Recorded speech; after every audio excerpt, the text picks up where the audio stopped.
New Landing's Job Chat is brought to you in part by the Prosperity Advisory Group, the next step in your financial future, and by the EBS Group with an unparalleled background in Oracle solutions and services. When you apply for a job, you need references. Once you have those references, how do you manage them to your best advantage? You'll find out today on Job Chat. I'm your host, Hector Silva. Our guest today is Diane Stafford. Thank you for having me. Good. Diane Stafford is the workplace and careers columnist and a business writer at the Kansas City Star. A veteran journalist, she has held several reporting and editing positions on the business and metro desk, including city editor at the Star. She writes a weekly career advice column as well as daily business and economic news articles published on kansascity.com and in the business section and on page 1 throughout the week. Diane is the author of Your Job, Getting It, Keeping It, Improving It, Changing It, a career advice book. She holds bachelor's and master's degrees in communication from Stanford University. Diane, it is an honor to have you with us. I'm glad to be here. How important are references in a job search? For some people, for some jobs, references are very important. The thing is, you don't know whether the job that you're applying for will call your references. So it's very important to have them available and know, if you can, what they'll tell about you. You don't want to list someone who's going to say something negative. So it's not a good idea when they call someone and they're not prepared or not aware that they've been put on your list. Exactly. And it's very important because you may not always be going for the very same job every time. It's important that you let your references know that you've changed focus. Because if a reference gets a call and they're asking, for instance, am I a good writer? What if I'm applying for an editing job? You want your reference to speak to the qualifications for the job that you're applying for. You don't want them to go on raving about how you're wonderful at something that really doesn't matter. So it's very important not to just, in the very first instance, make sure that you have references listed who will say nice things about you. You need to keep up with them so that they know what kind of job you're applying for and what kind of assets they need to trumpet if they get a call. Would you use different references for different job applications? Entirely possible to have to change your references. You know, we always say that there is no such thing as a one-size-fits-all resume. Well, there isn't a one-size-fits-all reference either. You want the person who can speak to the points that are relevant to the job you're applying for. You say that they might not call your references. Is there a possibility that they may call people that you are not aware that they're going to call? It's possible that an employer could cast a wide net and try to find out things about you. According to my research, and there's no exact data on this, but maybe only half of all employers do a very thorough background check before deciding to invite someone in for an interview or even offer the job. So you really do not know if even the people that you list are going to be called, much less people who aren't listed. That takes a lot of time and effort for a human resource organization or a small business owner to dig deep into your past and find people that you don't even list. So you might be safe not worrying about that too much, but you don't know. Okay. Yeah, and I know references sometimes are highly subjective or opinionated. Is it good to anticipate what type of questions they may be asking the references and prep in that manner? It's very important. Again, if you have somebody listed on a piece of paper as someone to call, make sure that you have talked with them periodically to say, you might be hearing from XYZ Corp. I have an application in to do this specific thing. And if you can, if it's not too uncomfortable, say, may I ask what you might say about me? I know that that's kind of a scary thing because nobody wants to hear the bad news. But a reference that's honest will either at the outset decline to be listed as your reference if he or she truly knows that they can't say anything good about you, or he or she might be willing to tell you that I would recommend you, but with this reservation. It's possible. I mean, and other people might just decide to take the nice road, you know, the old thing, if you can't say something nice, don't say anything at all. And they might just sugarcoat the whole thing and say, oh, yeah, of course, I'll say that you're great. You're trusting on just how honest people are and how close your relationship is with your reference as to whether or not you feel comfortable asking them, what will you say about me? And whether or not they will be comfortable telling you the truth. If you know that someone might give you a bad reference, someone that you may not have on your list, would you prepare the employer that they might hear something? Right. It is possible, but go back to, first of all, you don't know how much time and effort a prospective employer is going to take to try to dig into your past. It's possible that they will dig into an organization and find someone that you didn't list. If it's a larger organization, that person has probably already been told by their employment attorney or their human resource expert that you don't give references. Many corporations operate under the rules of you can give the name, the dates of employment, the title upon departure, and maybe the amount of pay at the time of departure.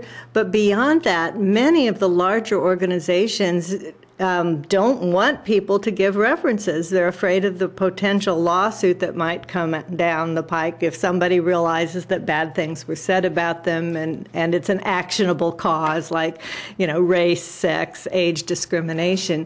So again, it's awfully unlikely that a prospective employer is going to dig too much deeper than the references that you actually list. If they do find someone who you know is going to be negative, you can prepare the prospective employer ahead of time and say, I don't know who else you might reach at my former company, but it is important for you to know that we had a strategic disagreement or something, you know, not personal. Don't get personality mixed up in it.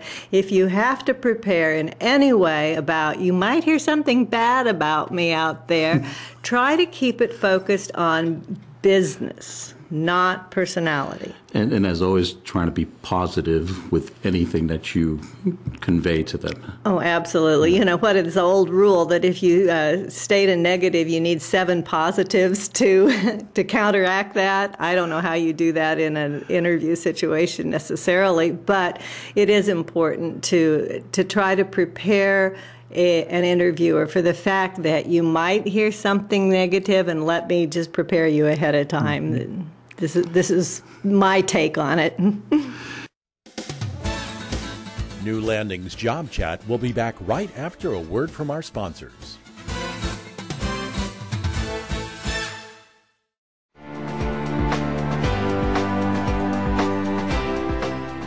Hello, my name is William Easley, Managing Director of Wealth Management with Prosperity Advisory Group.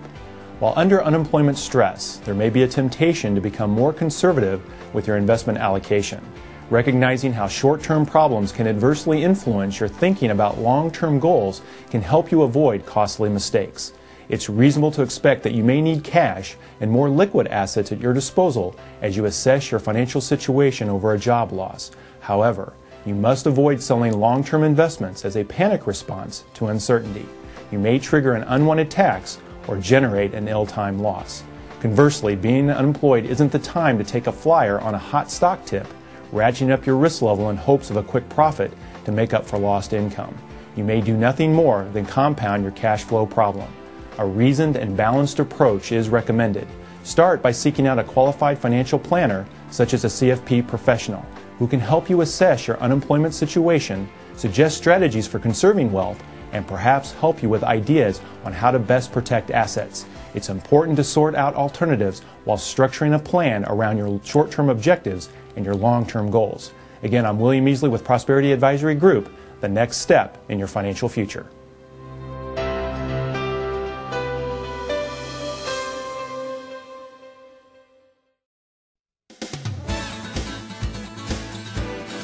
As you said, many companies have policies that prevent the company from giving references other than pertinent information. Does that still keep you from going to maybe your manager, your supervisor, and asking for a reference on a personal level? I have had that happen personally with me because I used to be a supervisor of people at the Star, and yes, they have come to me and asked, may I put you down? And I usually say, absolutely, yes, because I know how difficult it is. So you can try. You can try. You don't know if your true friends and fans will say something good about you despite the rules that are in place. Try. There's no harm in trying. Yeah, and the answers might be a good learning experience. Well, that's true.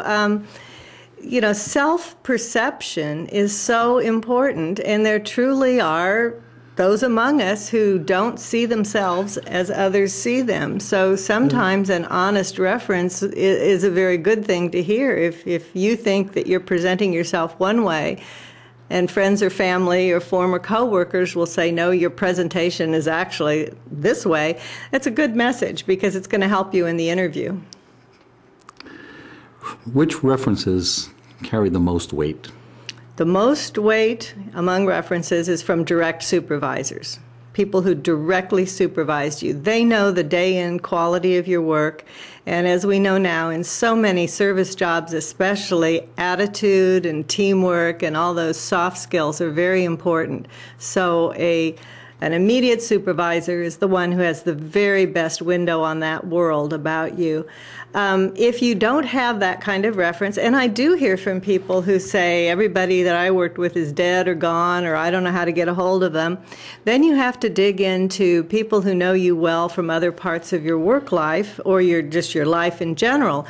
And if you've been an active member of your church and led committees, well, put down the pastor's name because he or she knows what you've done and can speak to your dependability, your energy, your ability to work with other people. In the volunteer sector, you might have a volunteer coordinator who can speak to who you are. So all of those are important options.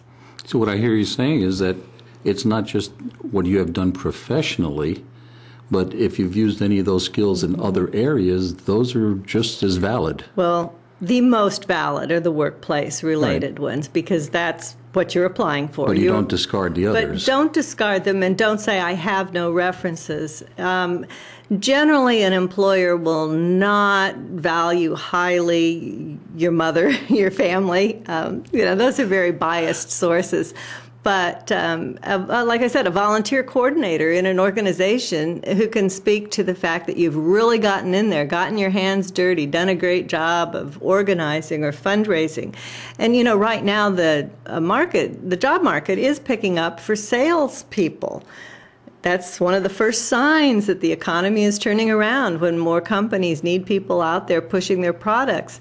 And there are an awful lot of volunteer fundraising, development, volunteer things that speak to those sales kinds of talents. So in that respect, a reference that is a volunteer coordinator or the executive director of an organization is a very important reference if you've done that. I mean, you can't just show up at a meeting and sit in the back row. I mean, you have to have proven leadership skills and, again, energy and attitude, adaptability, fun with other people. All of those are skills that are important. And accomplishments.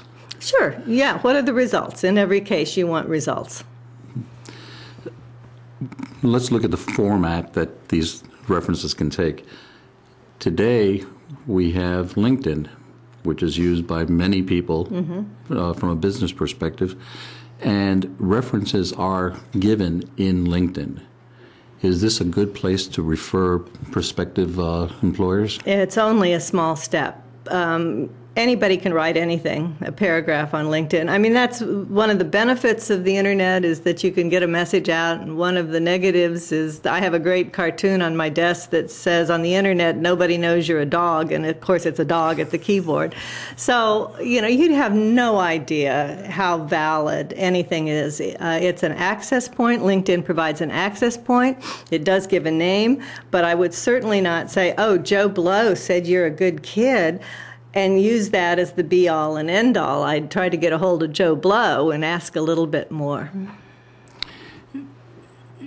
Letters of reference, written letters of reference, do they carry any worth anymore? I think they do, because, again, it's going to be a piece of paper that has some shelf life.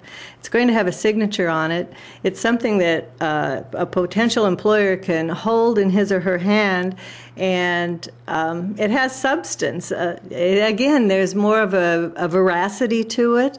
Mm-hmm. And given this day and age where it's so easy to just type out a few things on your computer keyboard, the idea that somebody sits down, composes a letter, signs it, puts it in the mail, well, you could email it too, but I mean, it just has more heft. It has more veracity. When we're looking at references, how many are good? Is there a number? Is there a cutoff point? I suppose that depends on how aggressive the employer is about looking at references. If they've got a very nice resume, it's all completely round peg, round hole, it looks like it's going to be somebody that fits, maybe they'd stop and start after one call to a reference. So one might be enough. Again, there's no single rule. If the first reference isn't available or a little squishy, maybe they'll dig to number 2. Maybe they'll look to number 3. But unless you have access to someone inside an organization who can tell you this is how we do it, you don't know. You don't know how many references you need. You don't know how many will be called. Well, not knowing, is it then a good idea to get as many as you can so that you're prepared? I would stop at 3. I mean, if you can't get 3 people that are available and accessible and can say something good about you. You also just have to be careful about the space you use on your resume, your document. You don't want to fill it up with the names and phone numbers or email addresses of people that may or may not be reached. You want to use the space on your resume to good use.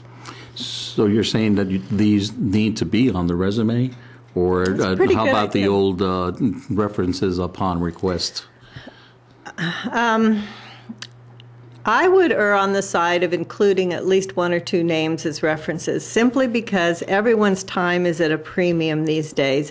And resume screeners, whether it's an entry-level, first-line human resource executive or a line manager who actually has been handed a pile of resumes to look at, their time is at a premium.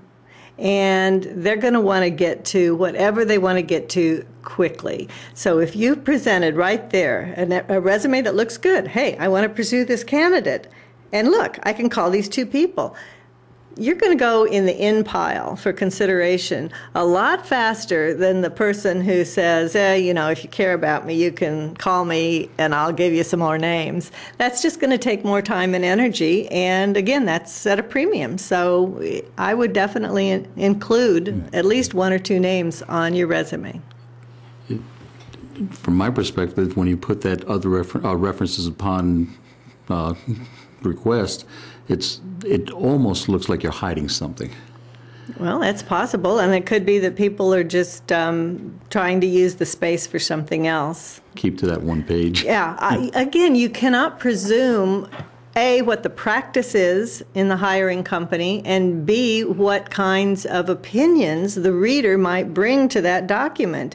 If you're looking at someone who thinks, like you just said, oh, they're not giving me the name up front, there must be something wrong with them, well, then you've done yourself a disservice. But you really can't presume to know ahead of time if that's the point of view that the reader is going to bring to the document. Well, it just seems that what you're saying is better safe than sorry. I if think you so. present it, then there's no question. I think so.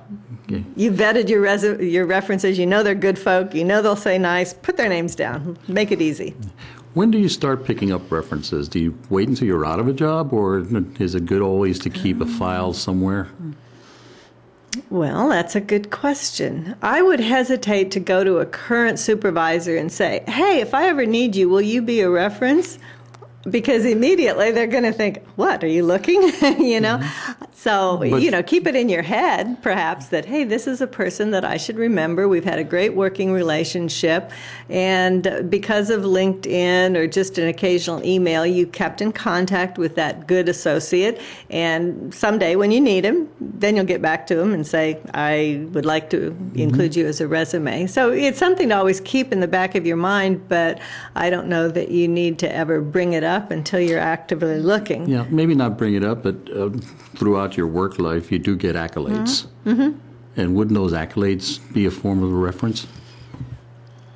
It depends. I mean, some accolades are so internal, they mean something very specific within a certain job site, but outside of the organization, you really have no idea who picked, how was the award chosen, how much value is it, unless it's some it's kind of like in a college situation. If someone says, I'm Phi Beta Kappa, pretty much everybody worldwide knows what Phi Beta Kappa is.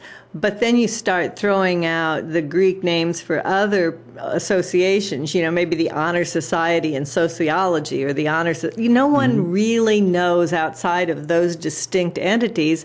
Well, what does that mean? How good is it? How many people did you beat out to get it? How was it chosen? So it's very hard to know what sort of awards or accolades or attaboys have any heft outside of the organization in which they were granted.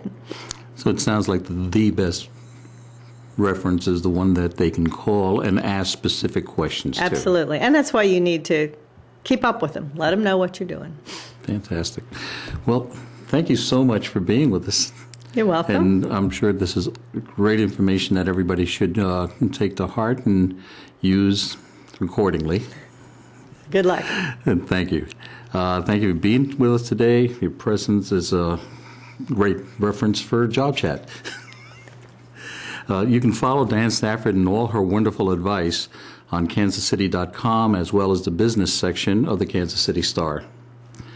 Diane will be with us on another Job Chat, and you can find all our Job Chat programs on www.newlandingsjobchat.com by clicking on the previous Job Chats button, or you can look for Job Chat on YouTube. Until next time, may your days be full of health, happiness, and success.